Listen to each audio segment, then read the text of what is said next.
ଗାଁର ପିଲାମାନଙ୍କଠାରେ ଏବେ କାମଳ ବା ଜଣ୍ଡିସ ରୋଗ ବହୁଳ ମାତ୍ରାରେ ଦେଖିବାକୁ ମିଳୁଛି। ଏହି ରୋଗ ପାଇଁ ପରିବାରର ଚିନ୍ତା ମଧ୍ୟ ବଢ଼ିଯାଇଛି। ଅପରିଷ୍କାର ପାଣି ପିଇବା ଏବଂ ଆଖପାଖ ସଫାସୁତୁରା ନ ରଖିବା ହିଁ ଏହି ରୋଗ ବ୍ୟାପିବାର ମୁଖ୍ୟ କାରଣ ସାଜିଥାଏ। ଏହାର ଲକ୍ଷଣ ମୁହଁ ଏବଂ ଆଖି ହଳଦିଆ ପଡ଼ିଯିବା ସହିତ ଶରୀର ଦୁର୍ବଳ ହୋଇ ଜ୍ୱର ଆସିଥାଏ। ଠିକ୍ ସମୟରେ ଚିକିତ୍ସା ଓ ସାବଧାନ ରହିଲେ ଏହି ରୋଗ ଶୀଘ୍ର ଭଲ ହୋଇଥାଏ।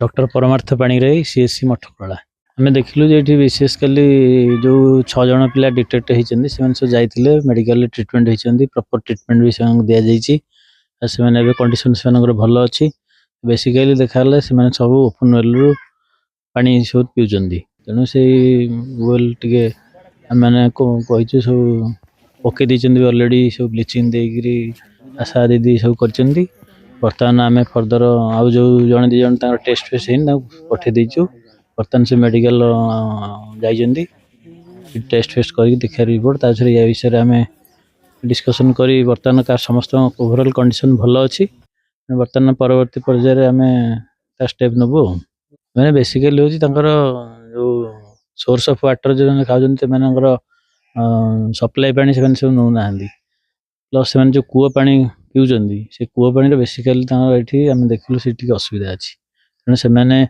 आम भी कहूँ जे पंचायत तरफ से कूआ सफा सुतरा करूँ आउ ब्लीचिंग फ्लिचिंग टे देवे आम तो आशा दीदी अलरेडी पकई देती बर्तमान से पानी फुटाफुटी कर पीबे देखिए टे आम या विषय परवर्ती पर्यायर एक्शन नबू। नमस्कार मु संजय कुमार स्वागत करुच्ची गाँ टीवी को। ढेंकानाल जिला भुवन ब्लॉक बालिब पंचायत अनंतपुर गाँव में 10 रु 15 जन जंडिस रोग रे आक्रांत देखा मिली। ए खबर पाई ढेंकानाल जिलार सरकारी डाक्तरी दल आज सकाल 10टार गाँव में पहुंची रोगी को भेटी कूଅ नलकूप पानी विशोधन सहित यही रोगरू किपरि भाव में सुरक्षित हो रहिबे डाक्तर सचेतनता कराइथिबा देखा मिली। दिलीप चिन्हर अनंतपुर जंडिस या भितर 10-15 जन आमर आक्रांत है सीडीएम को जनाई जहाँ सीडीएम को धन्यवाद देवा बेहराम को सी इमिडिएटली काली नगद कहू कहू 2 घंटा भितर पाखे टीम भी आसी पहुँचले।